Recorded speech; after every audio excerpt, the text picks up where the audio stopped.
Hola, aquí estamos en la primera parte de la lección número 118 del curso de geometría. En la lección anterior habíamos comenzado con el tópico de la demostración analítica, que no es otra cosa que la prueba de teoremas haciendo uso de los métodos de la geometría analítica, y eso no es otra cosa que usar álgebra para demostrar propiedades geométricas. Y antes de empezar a ver ejemplos de demostraciones analíticas, estábamos viendo cómo podríamos representar diferentes tipos de figuras para las cuales vamos a demostrar algunos teoremas, que sea la forma más conveniente de representarlas en un sistema de coordenadas cartesianas, en un plano cartesiano, ¿verdad? Y habíamos visto ya los triángulos, cuál es la forma inconveniente y cuál es la forma conveniente de representarlo. Eso no quiere decir que la forma inconveniente no se puede usar, pero puede ser que el álgebra se complique un poco, ¿verdad? Como vamos a ver en algún ejemplo, en algún momento, ¿verdad? Fíjense cómo podríamos representar los cuadriláteros para facilitarnos la demostración de teoremas relacionados con cuadriláteros usando álgebra, ¿verdad? Fíjense que un cuadrilátero en general, fíjense que por ejemplo, este cuadrilátero no aparenta ser ningún paralelogramo, ni ningún rectángulo, ni un cuadrado, ni un trapecio, ¿verdad? Que son los cuadriláteros, clásicos que conocemos, sino que es un cuadrilátero en general, con 4 vértices y 4 lados, ¿verdad? El vértice A, el B, el C y el D. Y fíjense que para el vértice A yo usé las coordenadas AB, ¿verdad? Abscisa A y ordenada B. Para el vértice B usé coordenadas C y D, abscisa C y ordenada D. Para el punto C usé coordenadas E y F, abscisa E y ordenada F. Y para el punto D usé coordenadas G y H, abscisa G y ordenada H, ¿verdad? Fíjese que para yo representar esos 4 vértices de ese cuadrilátero tengo que utilizar 8 variables. A, B, C, D, E, F y G, H. 8 variables para representar las coordenadas de los vértices de ese cuadrilátero. Muy bien, así que yo diría que es un poco inconveniente, ¿verdad? Porque fíjense que si yo coloco o si represento el cuadrilátero así general de esta otra manera, colocando, por ejemplo, uno de los vértices en el origen y el otro de los vértices, digamos, en el eje de X, ¿verdad? Fíjense que entonces nuevamente ese cuadrilátero, al igual que este, no aparenta ser ningún paralelogramo, ni ningún rectángulo, ni un cuadrado, ni un rombo, ni un trapecio, ¿verdad? Sino un cuadrilátero en general, 4 lados con 4 ángulos. Pero entonces, este vértice, al estar en el origen, tiene coordenadas 0, 0. No hubo que usar ninguna variable, ¿verdad? El punto que tiene abscisa y ordenada 0. Este punto sí hubo que usar, ¿verdad? 2 variables, la A para su abscisa y la B para su ordenada. Para este punto igual hubo que usar 2 variables, ¿verdad? La C para su abscisa y la D para su ordenada. Y para este punto que está encima del eje de X, su ordenada por lo tanto será 0, ¿verdad? Así que nada más tenemos que usar una variable que hemos usado, la E, para representar su abscisa. Así que fíjense, en este caso hemos tenido que usar 1, 2, 3, 4, 5 variables nada más para representar las coordenadas de sus vértices. Eso quiere decir que esta sería una forma más conveniente de representar un cuadrilátero en general que esta, si es que yo quiero demostrar algún teorema representado con un cuadrilátero en general, ¿okay? Fíjense en este otro, número 3, ¿verdad? Fíjense que tenemos marcado el 1, el 2 y el 3. Pues fíjense, en este caso en particular estamos representando un paralelogramo. Pues fíjense lo que yo hice en este caso, ¿verdad? Coloqué uno de los vértices aquí, en el eje de X, otro de los vértices en el eje de Y, otro de los vértices, este no tuvo que quedar en el cuadrante 1, y otro de los vértices en el eje de X. Así que fíjense que al colocarlo de esta manera, tengo 3 puntos, 3 vértices, que son puntos cuadrantales, 2 en el eje de X y 1 en el eje de Y, ¿verdad? Así que fíjense que ahí me economizo una variable, ¿ves? Porque van a ser 0, en este caso que están encima del eje de X, las ordenadas van a ser 0, y en este caso que está encima del eje de Y, la abscisa va a ser 0, ¿ves? Y claro, aquí la abscisa la llamamos A, aquí la abscisa la llamamos B, aquí la ordenada la llamamos C. Entonces fíjense que para este punto C no necesito variables nuevas, a pesar de que no esté en ninguno de los ejes de coordenadas, porque fíjense que obviamente si este lado tiene que ser paralelo a este, eso quiere decir que tiene que estar a la misma distancia del eje de X siempre. Y si este punto en particular ya está a la distancia C del eje de X, pues este punto, para estar en una línea paralela al eje de X, tiene que estar también a una distancia C, o sea que su ordenada va a ser C del eje de X, ¿verdad? Fíjense que entonces la abscisa de ese punto, ¿verdad? Que sería un número que está por aquí, ¿verdad? Si yo bajo por aquí paralelo al eje de Y, toco un punto por aquí, ese punto dice aquí que va a corresponder al número b menos a. Vamos a ver cómo sería eso, fíjense. Como este lado en un paralelogramo tiene que ser congruente con el lado opuesto, y este lado, fíjense lo que mide, sería, este lado sería la suma de este segmento más la medida de este segmento, ¿verdad? Así que, y la medida de este segmento, fíjense que sería, ¿verdad?, el valor absoluto de ese número que está ahí, el valor absoluto de la b. Pero como ese número b, al estar a la derecha del eje de x es positivo, su valor absoluto es el mismo, según la definición de valor absoluto que vimos en el álgebra elemental. Aquí, ese punto, la distancia hasta el 0, sería el valor absoluto de su abscisa, el valor absoluto de la a, pero como ese número está a la izquierda del eje de, en el eje de x, del origen en el eje de x, es un número negativo. Así que su valor absoluto es el negativo de, ¿verdad que sí? Así que si yo sumo la medida de este segmento que es b, más la medida de este segmento que es negativo a, b más negativo a es lo mismo que b menos a, por la equivalencia de la recta, ¿verdad? Así que por eso es que la abscisa de este punto es b menos a, la suma de b más menos a. Llegamos hasta aquí.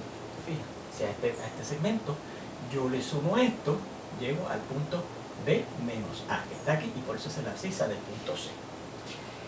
Bien, así que fíjense que en este caso, en esa forma, yo representar un paralelogramo para hacer demostraciones de teoremas relacionados a paralelogramos, nada más tengo que usar tres variables para representar las coordenadas de sus vértices, ¿verdad? La A, la B y la C, porque aquí usamos también la A, la B y la C, no usamos ninguna nueva, ¿se fijan? Fíjense que también yo podría colocar un paralelogramo en vez de esta manera, de esta otra forma. Uno de sus vértices precisamente en el origen, otro de sus vértices cuadrantales encima del eje de x, y dos de los vértices pues, que no son cuadrantales, ¿verdad? Así que este segundo vértice, por ejemplo, tendría que tener unas coordenadas a y b, la abscisa a y la ordenada b. Este que está aquí, sin embargo, fíjese que al estar a la misma distancia del eje de x, porque es paralelo al eje de x por ser un paralelogramo, la distancia de él hasta el eje de x sería la misma, y la distancia desde un punto hasta el eje de x es el valor absoluto de la ordenada, que en este caso es positivo, ¿verdad? También es b en este caso, ¿verdad? Ahora, fíjese que en este caso la abscisa de ese punto se dice que es c más a. ¿Por qué será c más a? Pues fíjese, si yo trazara, ¿verdad?, la línea esa paralela al eje de y hasta llegar al eje de x, ¿verdad?, y tratamos de encontrar aquí cuál es el número que está aquí para que esa sea, porque esa sería entonces, ¿verdad?, fíjese, la abscisa, la x de ese punto.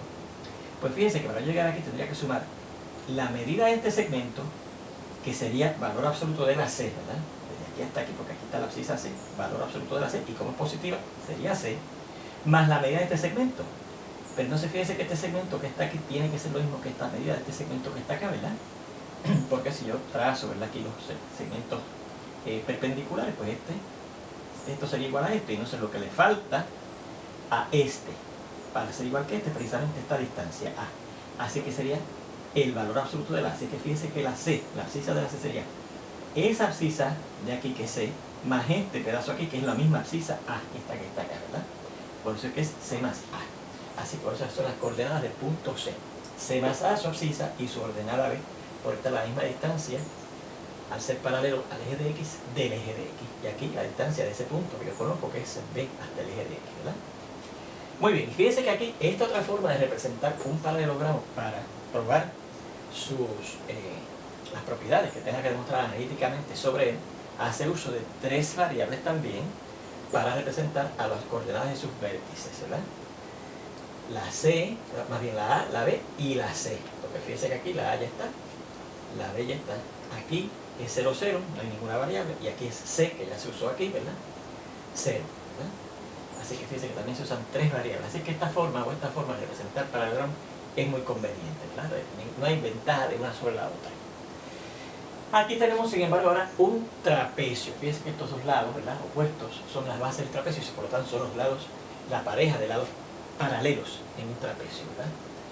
Bien, pues fíjense que yo lo coloqué de esta manera, igual que aquí, uno de los vértices en el origen, otro de los vértices cuadrantal sobre el eje positivo de X, un punto aquí, un punto aquí.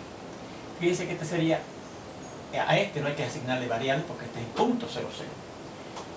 Al B, fíjense que tenemos que asignarle nuevas variables, ¿verdad? La A y la B.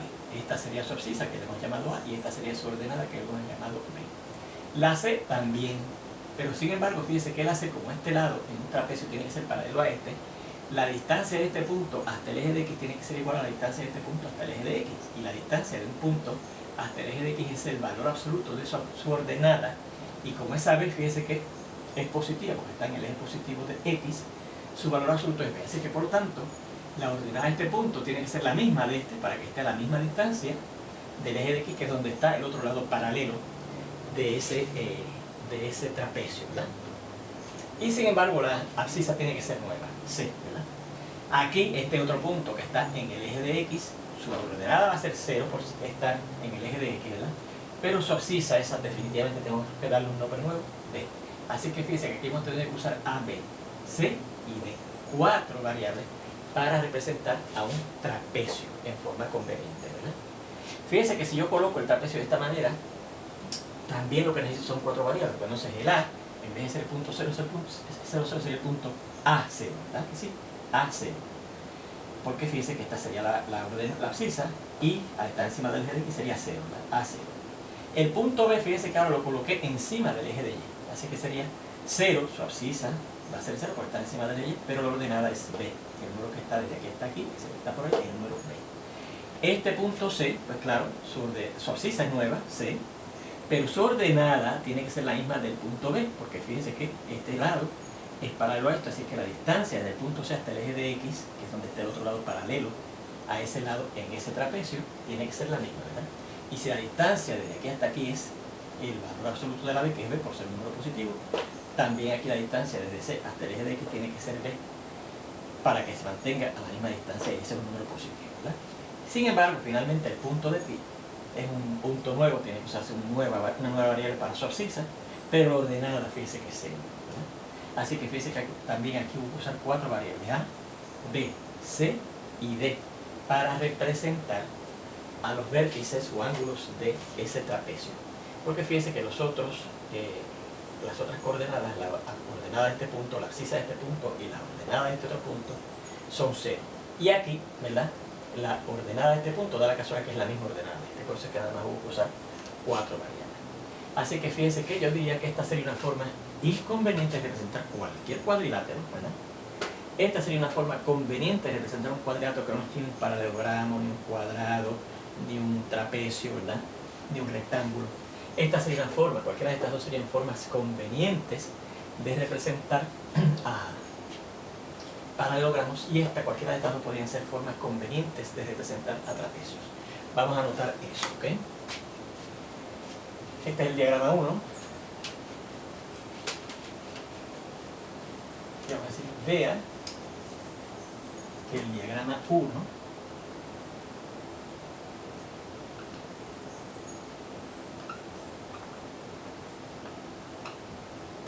muestra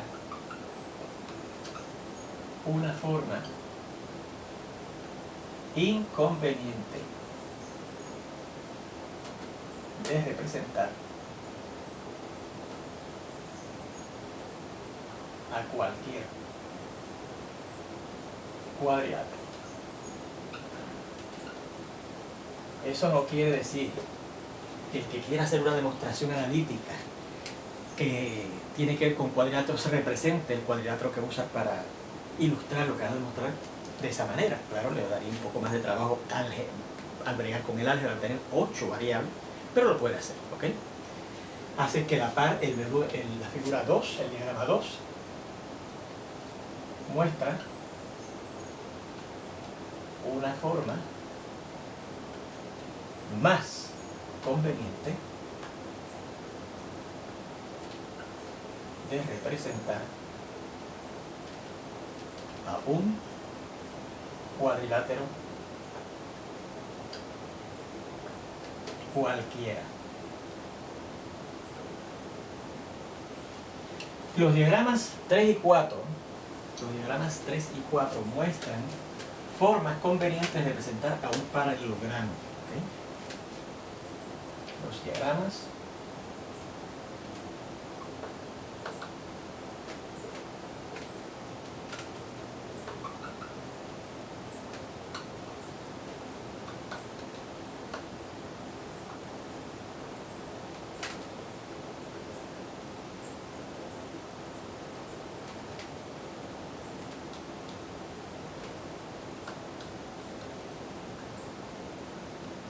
Fíjense que no hay ninguna ventaja de uno sobre el otro, porque ambos usan tres variables para representar a sus vértices, ¿verdad? A las coordenadas de sus vértices. Mientras que los diagramas 5 y 6 presentan maneras convenientes de representar a trapecios. Claro, todo esto con el propósito de demostrar teoremas analíticamente. Voy a borrar aquí esto, pero no voy a borrar ese diagrama porque ya mismo lo voy a usar para demostrar un primer teorema que vamos a demostrar analíticamente.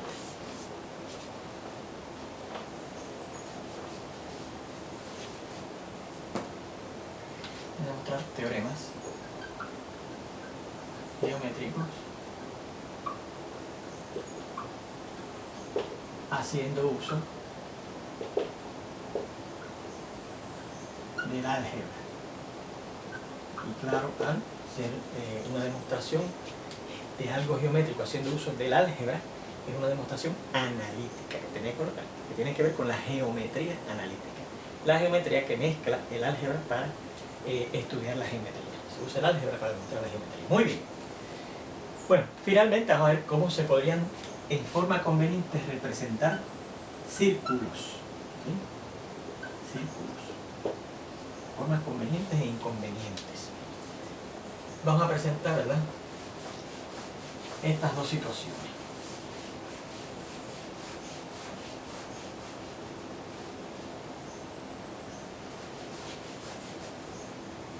Fíjense, yo podría tener un sistema de coordenadas de esta manera.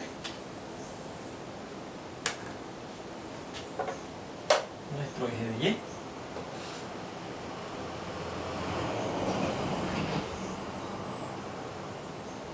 Nuestro eje de X. ¿Sí?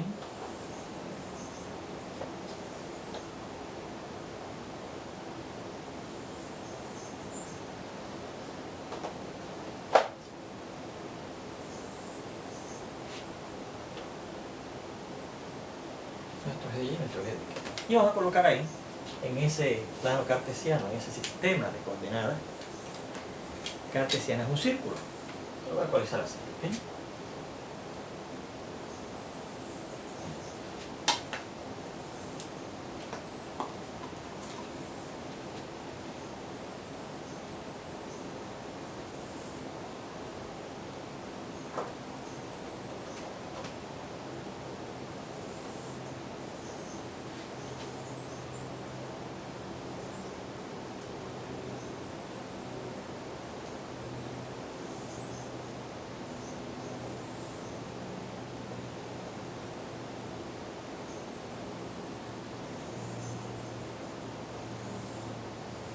Ahí lo tengo. ¿Ven? Vamos a suponer que el centro de ese círculo, ¿no?, está aquí y tiene coordenadas A y D.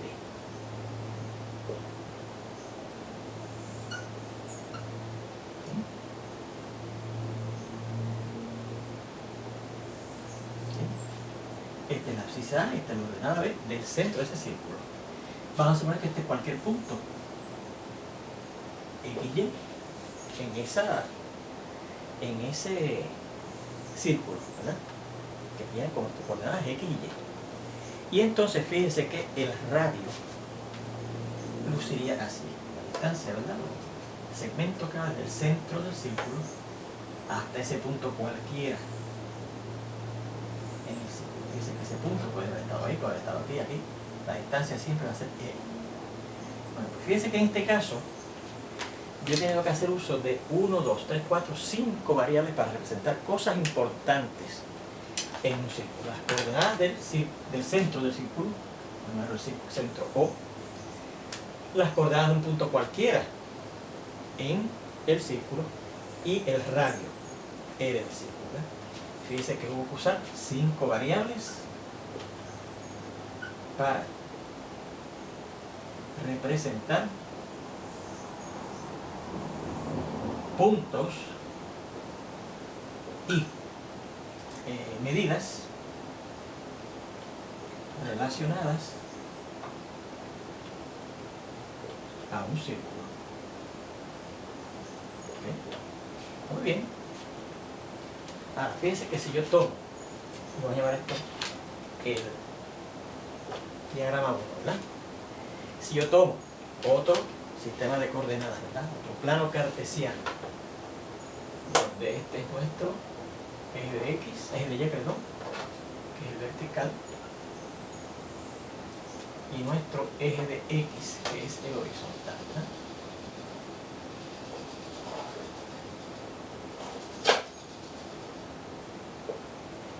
Y colocado, ¿verdad?, a un círculo en ese plano de coordenadas, pero ahora teniendo el cuidado de que nuestro centro quede justo y precisamente en el origen de nuestro sistema de coordenadas, ¿ok?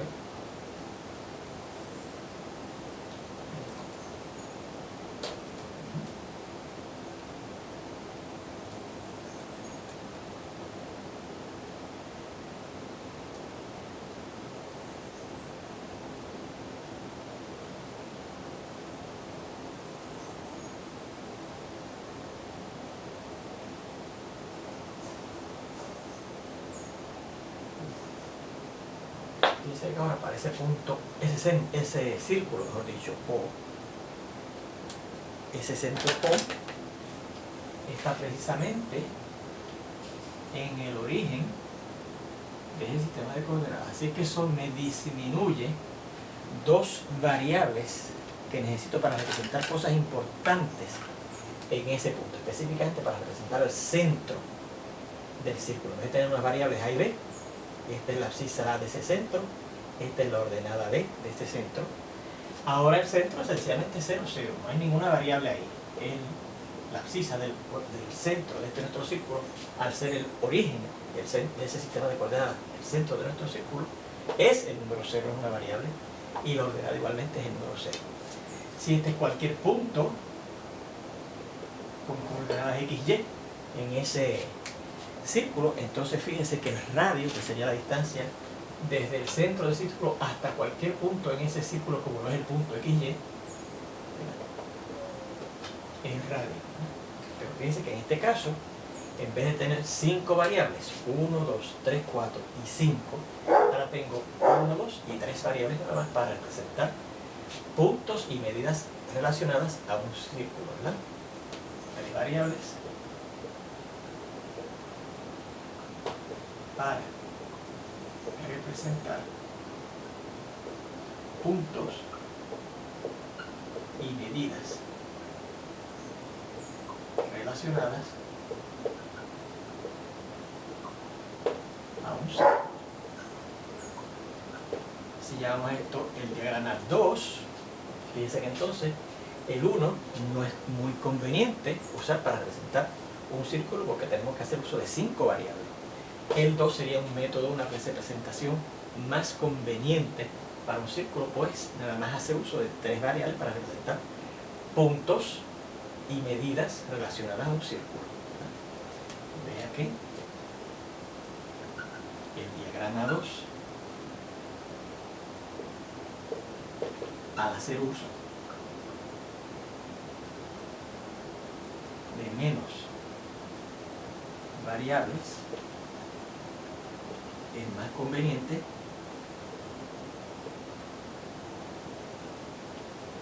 para representar un círculo con el propósito de demostrar algún teorema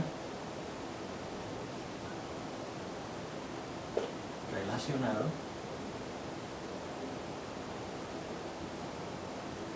a esta figura, este círculo, ¿verdad?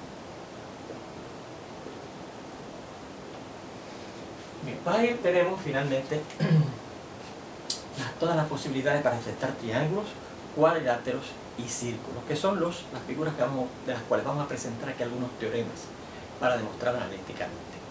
Y vamos a terminar citando el primer ejemplo de una demostración analítica que vamos a ver y que la vamos a hacer en la segunda parte de esta lección ya pronto, cuando ustedes regresen aquí dentro de unos minutitos para continuar, ¿ok?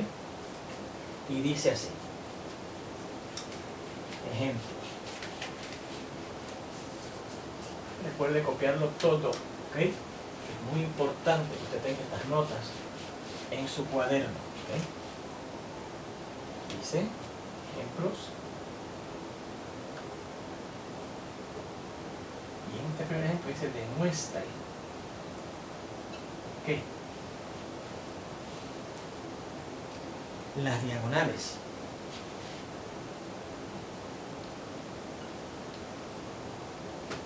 de un paralelogramo se bisecan. Y eso quiere decir que se encuentran en sus puntos medios. El punto medio de una de las diagonales va a ser igual al punto medio de la otra diagonal. Bueno, pues dicho sea de paso, ese teorema ya lo vimos de ejercicio cuando estudiamos los cuadriláteros, específicamente cuando estudiamos los paralelogramos. Pero ahora vamos a demostrar ese ejercicio que allí usted hacía uso en la demostración, la demostraba geométricamente. Ahora la demostración que vamos a hacer para ese teorema va a ser algebraica. Y ya mismo nos vemos en la segunda parte de esta lección, donde vamos a comenzar viendo la demostración de ese teorema. Nos vemos entonces.